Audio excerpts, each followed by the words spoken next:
October 11th, 1775. A bracing, brisk, and misty autumnal morning. Young Alexander Edward was atop the crow's nest of the whaling ship, the Herald. As Alexander looked out across the still and mild sea, he kept his eyes sharp for a pack of whales or schools of dancing fish. After months at sea, the crew of the Herald were growing restless, excited for one last catch and then a swift sail home. No one wanted to be in these waters as winter approached. As Alexander scanned the horizon, his practiced eyes cut through the mist and fog and saw a ghostly outline of a ship. He sounded an excited alarm, a fellow ship. After months of solitude, the crew raced the Herald northwest to catch the distant schooner. The cool air now felt refreshing as Alexander grabbed a length of the traveler and helped hoist the jib upward with great momentum. The Herald sliced through the black, even water and came alongside the schooner on its starboard side. The crew of the Herald expected to be greeted by a group of equally excited and curious sailors. However, the deck of this ship was empty. The Herald's captain, a grave and judicious man, clad in dark wool, with salty gray hair and seawater blue eyes, came to the starboard side and looked out at the silent vessel with measured incredulity. "Drop the anchors and prepare to board," the captain ordered. Young Alexander began to prepare the ropes that would connect the Herald to its silent counterpart. A small group of sailors readied themselves to board the ghost ship. Alexander claimed that since he had spotted the ship, he should be allowed to investigate. Amused by his tenacity, the captain agreed, thrusting a lamp into Alexander's hands, and directed him to lead the way. As soon as Alexander's boots fell upon the dark oak planks of the deck, he felt a cold overcome him from his toes, up his spine, and flood his head. He wasn't alone in this feeling of uneasiness. The entire search party were silent as they took tentative steps towards the center of the schooner. As the crew of the Herald descended into the heart of the ship, they were plunged into darkness. After flooding the room with soft yellow light, Alexander froze.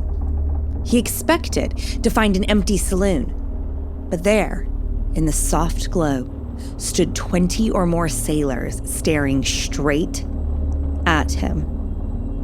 Some were sat, some were standing, some were huddled up, and others were resigned to a corner alone.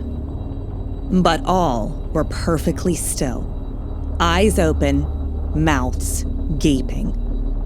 The captain pushed past Alexander and insisted that the rest of the crew return to the Herald. As young Alexander turned, the captain put a hand on his shoulder and said, "This was your find. Now let's find out what happened." Swallowing hard, Alexander followed the captain deeper into the saloon. He counted 28 frozen sailors, perfectly preserved, like waxen figures dusted with ice. As they moved towards the bow of the ship, they came across the captain, sat at his desk. A single moment in time, perfectly preserved. An older man with dark hair and a thick beard sat hunched over his ship's log, his pen delicately poised between his fingers. Next to the captain was a young sailor who looked remarkably like young Alexander. He was huddled next to the desk, tinderbox in hand, perhaps making a last effort to heat the now frozen graveyard. Yet as Alexander took a final step forward, the most grisly sight of all was uncovered. Under a heavy tartan blanket sat a woman with a young boy frozen in her embrace. Alexander turned abruptly, feeling ill and disoriented. The Herald's captain steadied the boy and then went over to the captain's desk. Carefully, he dislodged the frozen ship's log, laid a hand on the dead captain's shoulder, and said a silent prayer. Once back on deck, the captain told the crew it was time to return to the Herald. One sailor suggested they take some supplies back with them. The crew wouldn't be needing it now. But the captain howled in rage. The ship was to be left alone. Nothing was to come off this cursed vessel. That night, in the safety and warmth of the Herald, the crew talked at length about the day's adventures. But the captain was quartered away in his stateroom, poring over the last accounts of the schooner Octavius. Legend has it that the Octavius, a three-masted schooner, was making its return journey from the Orient back to England in 1761. The captain had decided to try to traverse the Northwest Passage. However, the ship became trapped in thick layers of sea ice north of Alaska and was never seen again. That is, until the Herald discovered it 13 years later. After the Herald cut its ropes and sailed away from the Octavius, she was left to continue her ghostly journey. Perhaps she ran aground and sank. Maybe she once again became locked in a prison of ice. Or perhaps she's still out there today, sailing with her perfectly preserved crew, drifting silently towards an ever-expanding horizon.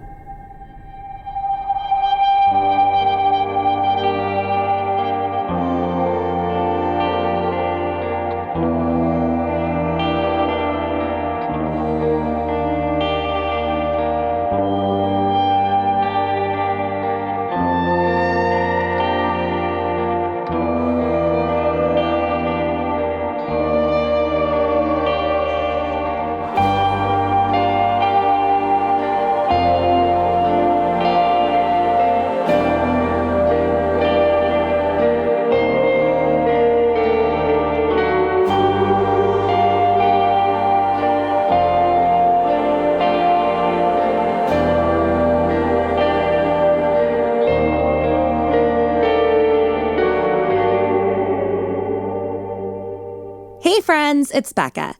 For the past 3 years, the West London Witch team have been dedicated to bringing you the best supernatural stories at the highest studio quality.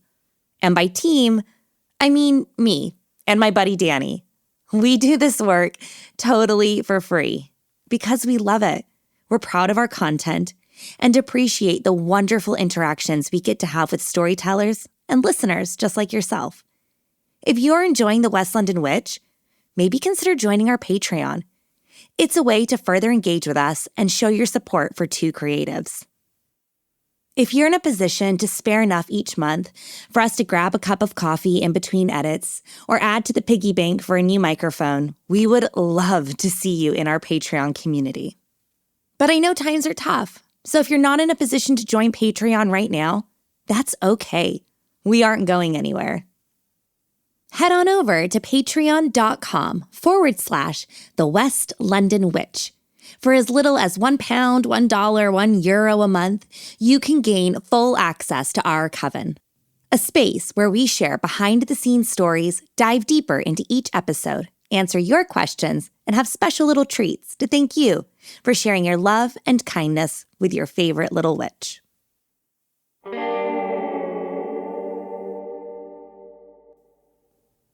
Hello, and welcome to episode 61 of The West London Witch, a podcast where we share stories about those moments where we find ourselves very much not alone.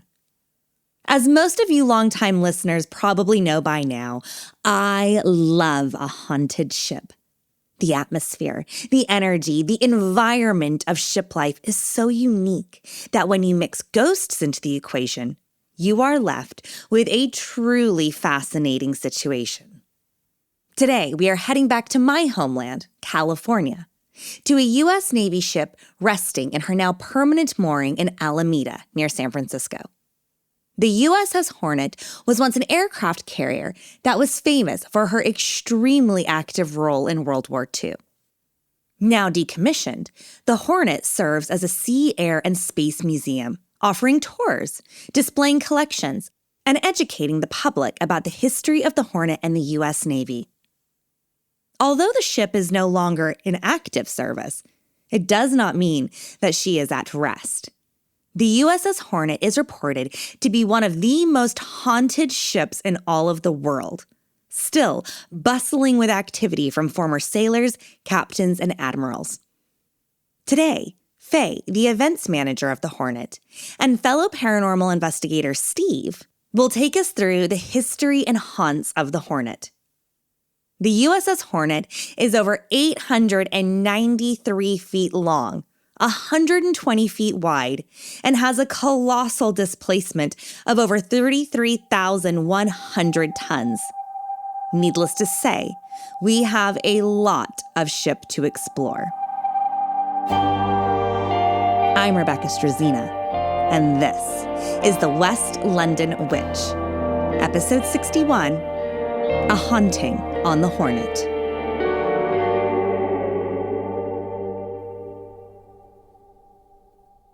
Built in 1942-1943, the USS Hornet is an Essex-class aircraft carrier that has a long and illustrious history.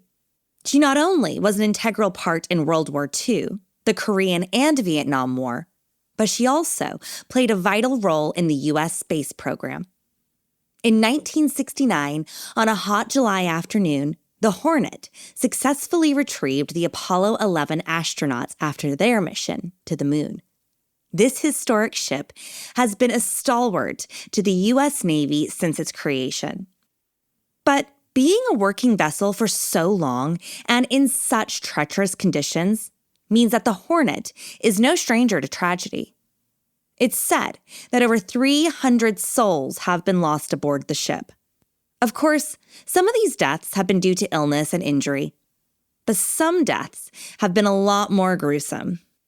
It's been reported that 3 men have been decapitated on the Hornet by faulty cables snapping and recoiling across the berth of the ship. Aircraft exhaust has been said to catapult sailors overboard, while others have accidentally been caught up in aircraft spinning props and pulled into the air intake valves on aircrafts. It was a dangerous place to work, so it's no wonder that accidents happened on the job. However, echoes of former sailors are still very much alive on the ship today.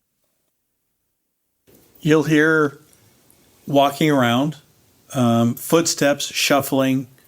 I've experienced different smells. Sometimes you'll smell cologne in a passageway that it's something I remember as a kid because something my dad wore, or different smells, cigars, cigarettes, maybe like a pipe or something like that. Not sure if it's that or whatever have you. This is Steve, a paranormal investigator and a volunteer on the USS Hornet. People have experienced just being touched. One of the first things that had happened to me when I had just started volunteering on the ship was I was in this one area and I was restoring it, and I was washing off some tools. So I'm at a deep sink, just washing everything off, and didn't hear anything, didn't see anything, but I could feel somebody's hand reach out and just sort of like a parent would or an adult would grab onto your shoulder and just give it a squeeze. You can feel all the fingers.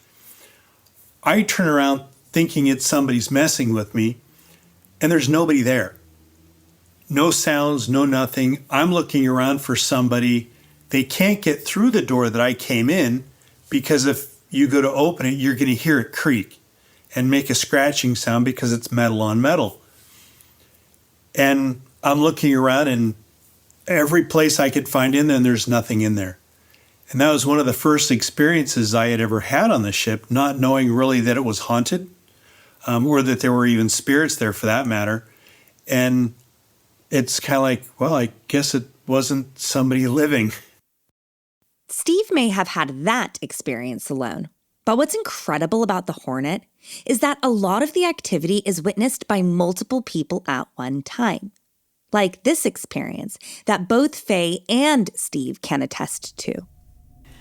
Well, I mean, we've witnessed a couple of times doors being closed when we were in tour groups. We had one before COVID. We went into Radio Central, so it had multiple little rooms, and we would always take people towards the back.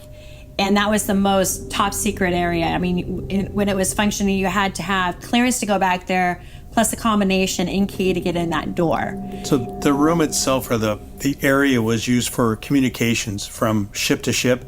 So anything that communications came in would come through there.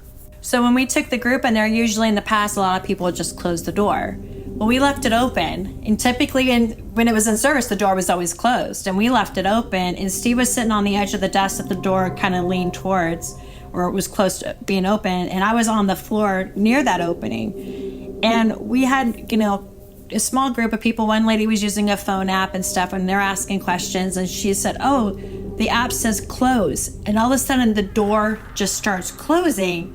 And I'm just like trying to wrap my brain. I'm like, no. And I put my hand out to stop it from closing. And I'm feeling a force of it trying to push against my hand, like it's getting closed. And Steve... I'm on the other side of the door trying to hold it from closing. And I can feel something pulling it. So whatever it was, we're both doing opposite, so it's not going to move, but something's actually closing it. We both let go of the door, and it closed. And which was interesting. And later we went back just to even try to grasp what actually happened.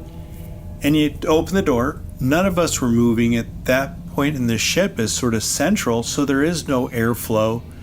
There's nothing really going on. So we played with the door for probably about 5 minutes, seeing if we put it in different spots, would it close by itself, and nothing. It was sheer amazing, just the fact that the one lady's app said close, and then the door started closing. And the fact that we were both feeling the pressure, that door was getting closed, no matter what we were doing to prevent it from closing. Another hot spot for activity on the Hornet is the ship's sick bay. People tend to think like the hospital sick bay is a hot spot. It has its moments. We usually encourage our guests to lay on the bunks and just be quiet. If you're laying down, sometimes you can actually feel like someone's coming over and helping, like, do something with your arm, or your leg, like trying to wrap it or whatever. They're just trying to aid them in whatever way. And in the hospital, there's a lot of times you'll hear footsteps. There's this blue door, or wood piece of blue wood on what was the head, the bathroom. So it's boarded up. And there's a lot of times, if you're really quiet, you can hear shuffling around in there, banging and stuff, like somebody's in there doing something. It's the only way in and out of that space. And it's boarded shut. I mean, you got to undo like 6 screws to open that door. So it's really interesting that you can hear so much activity in that space and no one can get in there. But there was one time I was in there, we were in there investigating, and I thought, let's go sit on this other side of the thing. We're just sitting there, and I had different equipment set up trying to get them to interact with us, and nothing was happening.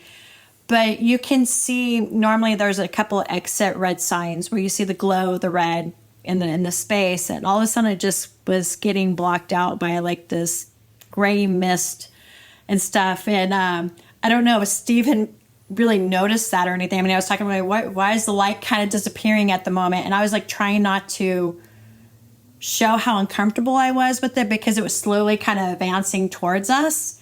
Certain things you try to ignore, and they're hard to ignore, like when a passageway or a room's getting darker and darker. But I find if you close your eyes, it all goes away.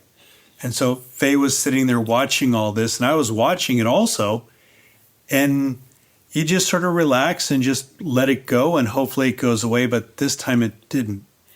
Yeah, it just kept advancing, and I was starting to get uncomfortable because nothing else was going. They weren't messing with any of the gear. And I just like, well, I guess you guys are just tired tonight and really want to be left alone. So we're just going to turn in for the night. So don't follow us to our staterooms. We'll say goodnight. Thank you for, if you did try to communicate. And I couldn't get out of there fast enough. It was just an uncomfortable. I think a lot of it, when I respect the energy I feel in all of these different spaces, like sometimes I just don't want to be bothered. So I try to respect that and just like, okay, I'm out of your way. Good night. Yes. So needless to say, we exited that space fairly quickly. On a subsequent investigation, Steve decided to try his hand at an experiment to see if he could call the spirits forth to him. I was told at one point to just call out to the nurse that was on duty and he'd come over and check you. And so I said, hey, I'm having some problems with my right leg. Said, there's a lot of pain there. Can somebody come over and check it out? And I'm just sort of thinking, okay, yeah, I was told to say this is something really going to happen. And then as I look down, I can actually feel something on my right leg. And you can see an indentation on my sweats where something's pressing down, and where it was pressing down, I could actually feel the sensation of something touching my leg. This is an incredible interaction because it's intelligent. The spirit actually did as Steve asked. Another confirmation of intelligent spirits on board is this fabulous EVP of someone calling Faye's name right outside of the sickbay. That's sickbay right there. I know. That's what I'm like. Faye. It's not just sickbay that's spirited. And it's not just disembodied voices and touches that people experience on the Hornet. The activity here is really diverse. It was during COVID, and so we're on the ship and we're replacing the sheets on some of the beds that the sailors slept in because they use those for liveaboards and stuff like that. So I'm putting the sheets on, and it's a 3-bunk high, and I'm looking at some of the other ones because we're about ready to do those, and I'm looking through and I see the top half of a person just sort of moving by. And I look down and you can see between the other 2 bunks and there was nothing there, and I look back up and it's gone. And I think for me that was probably the hardest thing to actually swallow because it wasn't a full body, it was just the half of a person going by. And you're trying to just wrap your brain around what just happened at this point. Why were there no legs? Why was there no rest of the torso or anything like that? You didn't hear anything, just this half of a torso and head float by. On this occasion, Steve may have only had seen a half of an apparition, but the Hornet is known to be home to many full-bodied apparitions, walking the halls, turning around the corners, walking past people as though they don't even know they're there. And this wouldn't be Steve's last experience seeing something completely unexplainable on the ship. One of the other experiences was we were up in, there used to be offices up on the O1 level, which is one deck above the hangar bay. And we call it the crow's nest. It's now our break room. So you've got 2 sets of tables and chairs that are sitting in there. And it was Faye, myself, and my daughter again. And we're in there and we're going through some audio that Faye had and just saying, hey, what can you hear out of this? And as we're sitting there at this one table, I hear from behind me, I'm here. Just it's clear as me talking. And I hear this, I'm right here. And my daughter and I go, oh, wow, that sounds really good. I can hear that. And Faye looks up at us. She goes, I'm not playing anything right now. And so, yeah, we look at each other. It's kind of like, what? And it's coming from behind me. So I turn my chair around. Megan's on the opposite side of the table facing the door. There's 2 doors right there. And we both look over and you can see a sailor standing there. And so that was the first time I'd ever seen an apparition. And it's like looking at an 80% of a person to where you can see 80% of them, and that 20% is translucent. So you can see color and everything of them. And what was odd is I had no idea what the sailors wore back then. I'm going off of what you see in the movies and everything. And it was in these big baggy jeans and a blue denim shirt. So I'm seeing this going, oh, that's kind of cool.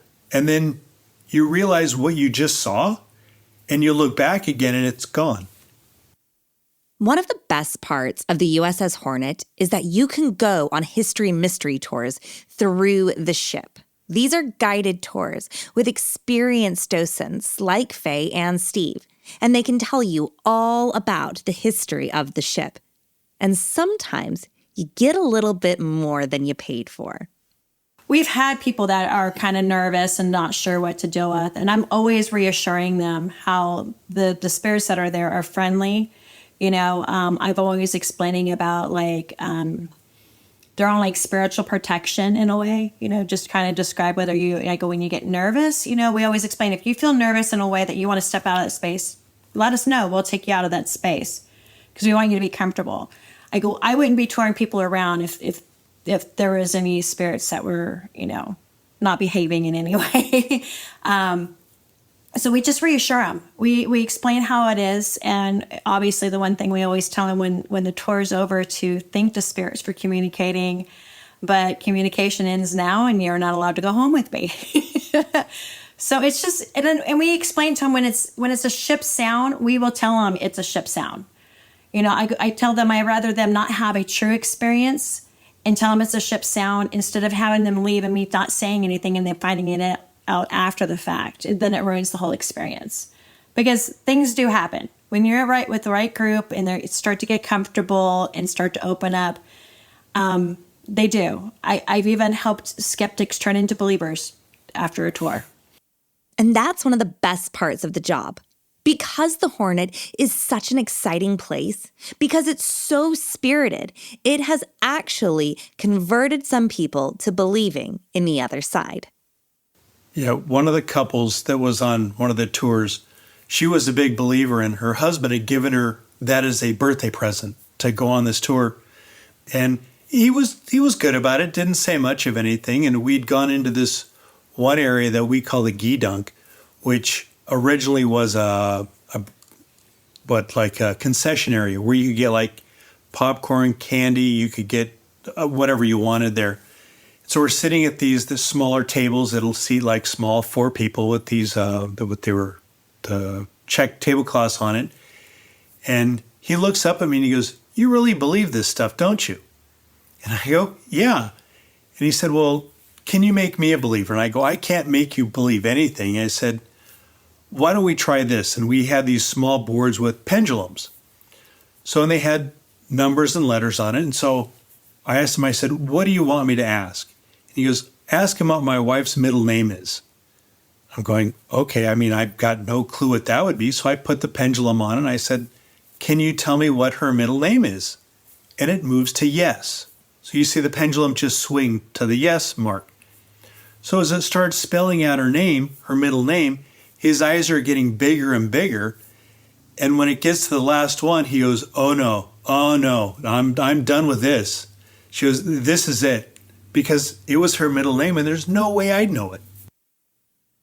A seriously active location on the Hornet that you can only access through a special tour is the Captain and Admiral's quarters. We've had so many different experiences in there. Myself, I've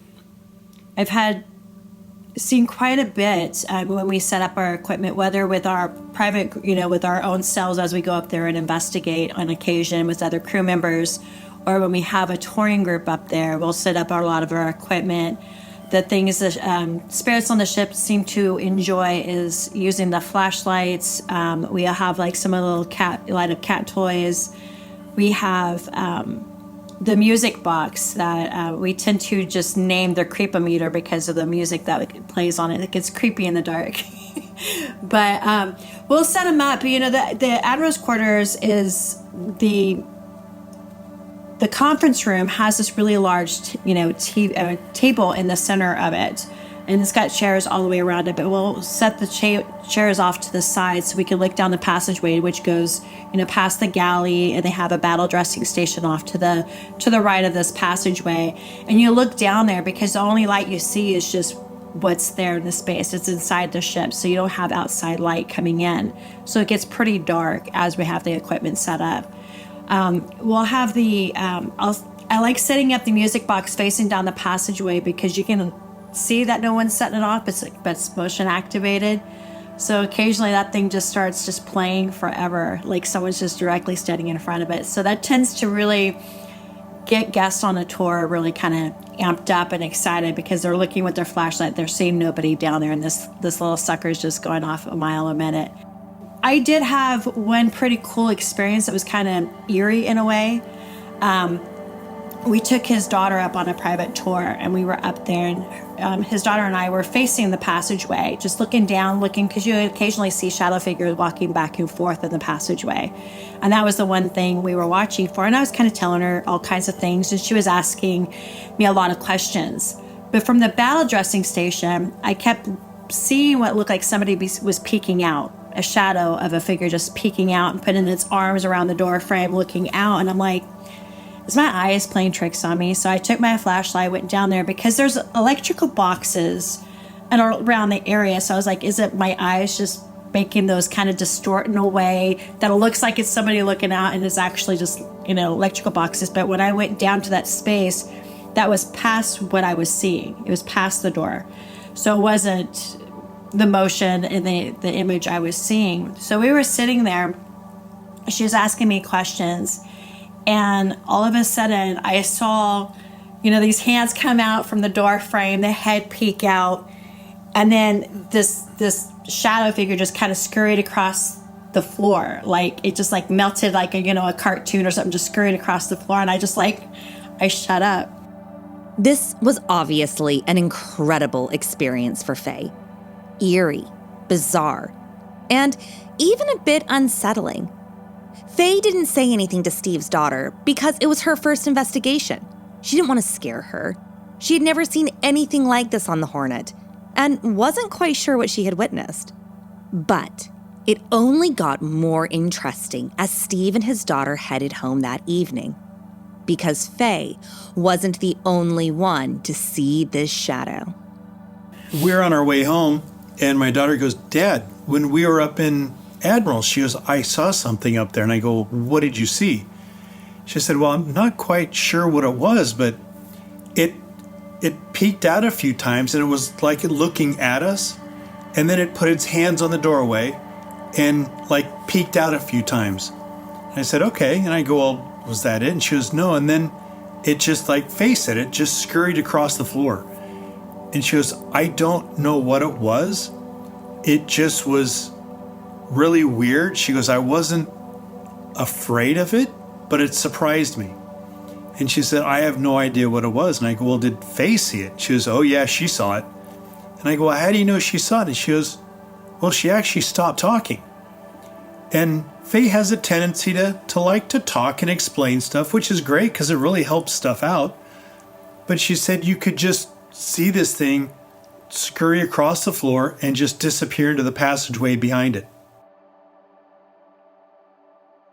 Because the ghosts of the Hornet are so intelligent and so willing to interact, I had to ask the question, do these crew members know that they are dead? I typically don't ask that question, but we did have a group once was asking that, didn't get a response. And then I just asked, I go, "Do you think we're the ghost? Do you think we're the ones that are dead?"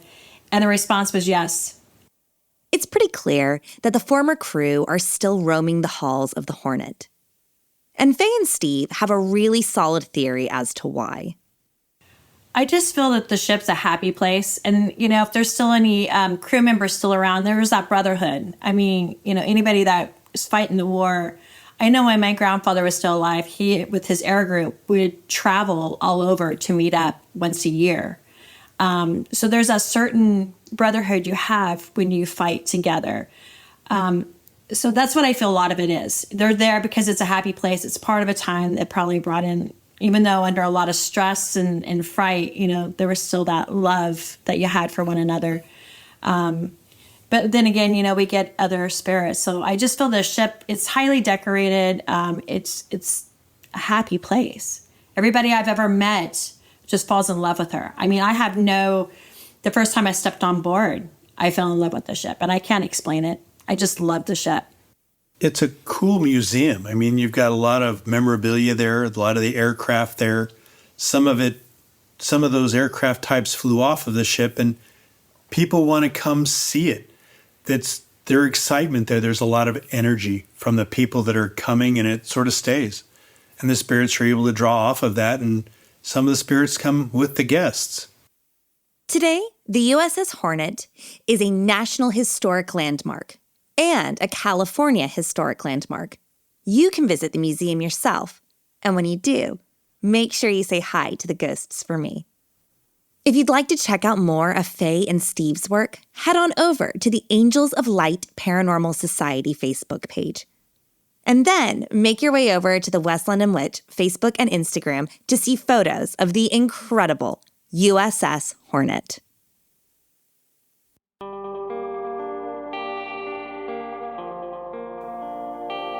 Do you have a spooky story you'd like to share? I'd love to hear it. Drop me an email at thewestlondonwitch@gmail.com or find us on Instagram and Facebook at The West London Witch. If you enjoyed today's episode, don't forget to subscribe, rate, and review. And come and follow us for additional content on Instagram and Facebook. Until next time, merry meet, merry part, and merry meet again.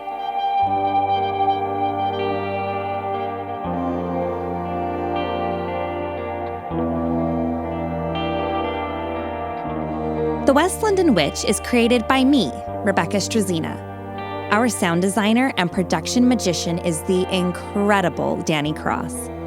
Our theme music was bespokely written and performed by the wickedly talented Kyle Hall. Our cover art is the beautiful collaboration between Lizzie Wilson and Jake Bowser. Special thanks to Miss Sinead Bowers, our quality control and biggest cheerleader. And thank you to you, all of our listeners all over the world. These are your stories. Thank you for sharing them with us.